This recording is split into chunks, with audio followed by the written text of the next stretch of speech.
I am P. Madhura, lecturer in physics in continuation of video lectures. Today we will discuss about the current electricity chapter, most important chapter, connected to problems, everything we are very important, and even for board exams also we get to one question, that is Wheaton's bridge question is most important, and Kirchhoff laws. So today in that part I will take up Kirchhoff laws, Wheaton's bridge and meter bridge. So here Kirchhoff laws, first law, second law.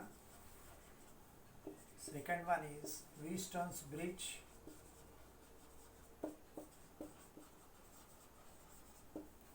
Third one is meter bridge. Third one is meter bridge. Meter bridge we'll discuss about these three. Now here Kirchhoff's laws. Suppose in a circuit, if you have a single resistor, single battery, then we can apply Ohm's law, V is equal to IR, and get the answer. V is equal to IR, we can find out the current flowing through the circuit. Suppose in multiple circuits it is difficult to follow Ohm's law, so the Kirchhoff laws are used to find out the currents and potentials. Now in this, what is Kirchhoff first law and second law? Two laws you have got. Kirchhoff first law. First law states that in electric circuit, the algebraic sum of the currents meeting at any junction is equal to 0. The algebraic sum of the currents meeting at any junction is equal to 0. So in that case, here, suppose you have a junction point O, you have I1 current, I2, I3, I4, I5. So the current that are coming towards junction are taken as positive, and currents that are leaving the junction are taken as negative. So what are currents coming towards the junction? I1 plus I2 is going, and I3, I4, I5 they are leaving the junction, taking minus. So I1 plus I2 is equal to I3 plus I4 plus I5, we can write. Algebraic sum is equal to 0, sum of the currents coming towards junction is equal to sum of the currents leaving the junction. Coming towards junction positive, leaving the junction taken as negative. And first law, simply it is a statement of law of conservation of charge. Law of conservation of charge. This is important. Okay, this is about the first law. Now, how about second law? Second law states that Kirchhoff's second law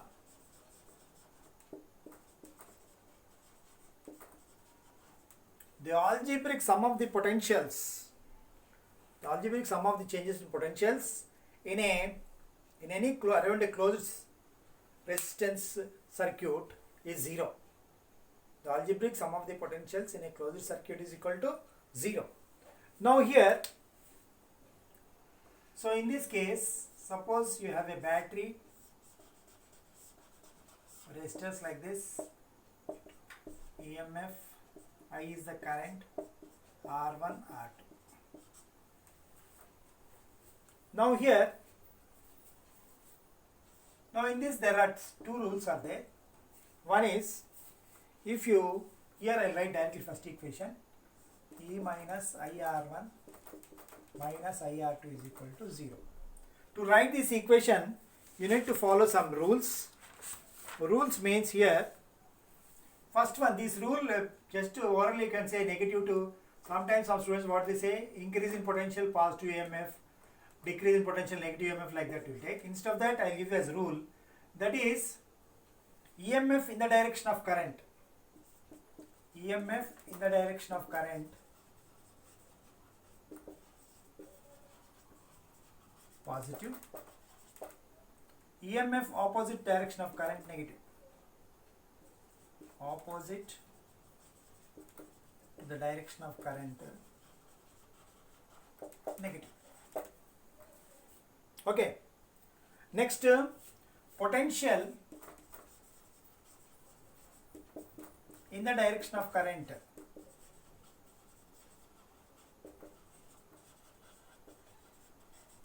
Negative. Potential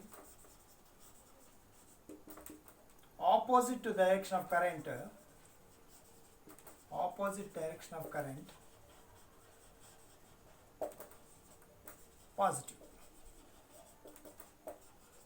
Simply I will apply the condition for this loop and find out. Okay. Now here we will take like this A, B, C, D. Okay. Now this is anti-clockwise direction. Suppose you consider the loop. Around a closed loop is 0. Algebraic sum of potentials in a closed loop is 0. For the loop A, B, C, D, A will take. Like this will take. Okay. We will start from A. Now here, this is I, current I, this is also I. So in the direction of current you are taking, potential negative, V is equal to IR, minus IR2. This is in the direction of current, EMF is positive. Otherwise, E is equal to I into R1 plus R2. Both will get same answers either way if you go. Suppose if you take clockwise, AD for the loop,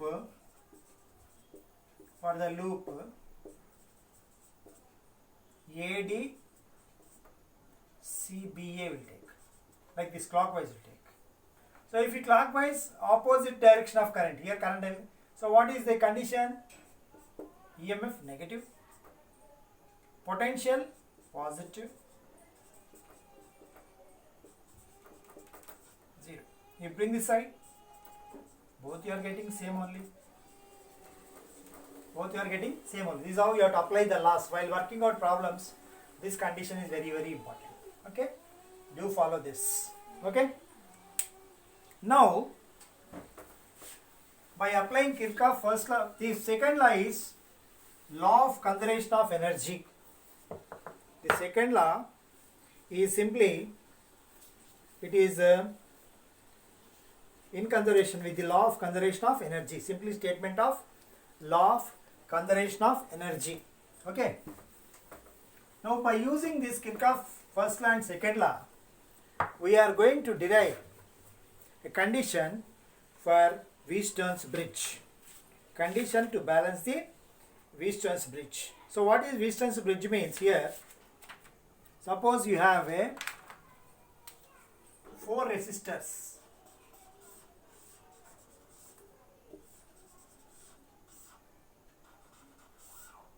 4 resistors connected in this form is called as Weisstein's bridge circuit.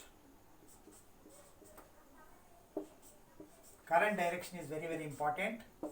When you do any electricity question or problems or writing theory part in the exams, you need to specify direction correctly.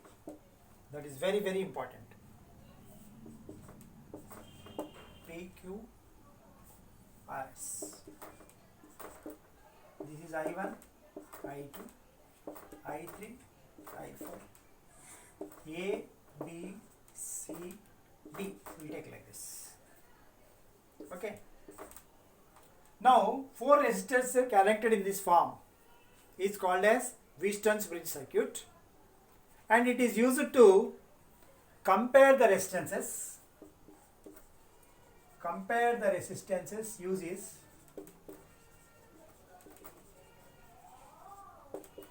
our second one is to find out the unknown resistance. Also we can use this Weisstein bridge. Find out the unknown resistance in a circuit, we can use this. Now in this, by using Kirchhoff first law and second law, that is at the junction B, what are currents coming and what are the currents going? Note down. At the junction B, what are currents coming? I1 is coming and I3 going, Ig also going. We can write like this. Now at the junction D,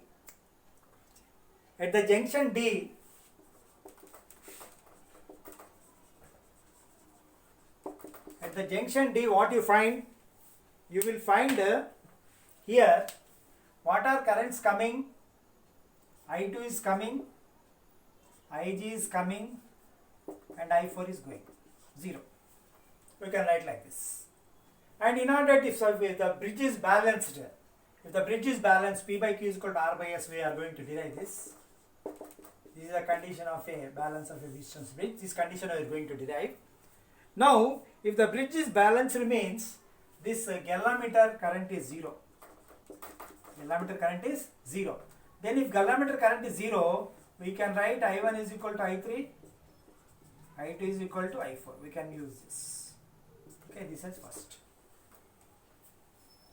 Now, by applying Kirchhoff's second law, that is loop theorem, Kirchhoff's second law, we can use this voltage, current law, this is voltage law we call it as. Second law, a loop rule we call it as. Now here, for the loop ABDA, this carries maximum marks in exam, so you need to write stepwise like this. For the loop ABDA, if you use Kirchhoff's second law, minus I1P minus IgG plus I2R is equal to 0. Now Ig anyhow 0 only, so minus I1P is equal to I2R, you have minus sign, cancel. I1P is equal to I2R. This is second equation. Second case, for the loop BCDB, if you write, for the loop BCDB, minus I3Q plus I4S plus Ig into G is equal to 0. Anyhow it is 0 only. It is 0, Ig is 0. Galvanometer current 0. So what you get? Minus I3 is equal to minus I4S. That is I3Q is equal to I4S. This is third equation. Now, if you divide these two, third and 4, if you divide, second and third, what you get? Here, on dividing second and third, what you get? I1P by I3Q is equal to I2R by I4S. But you know I1 is equal to I3, I2 is equal to I4. Since I1 is equal to I3 and I2 is equal to I4, these terms getting cancelled, P by Q is equal to R by S. Condition for balance of resistance bridge is derived. P by Q is equal to R by S. You can compare the resistances or you can find out the unknown resistance. Okay, thank you.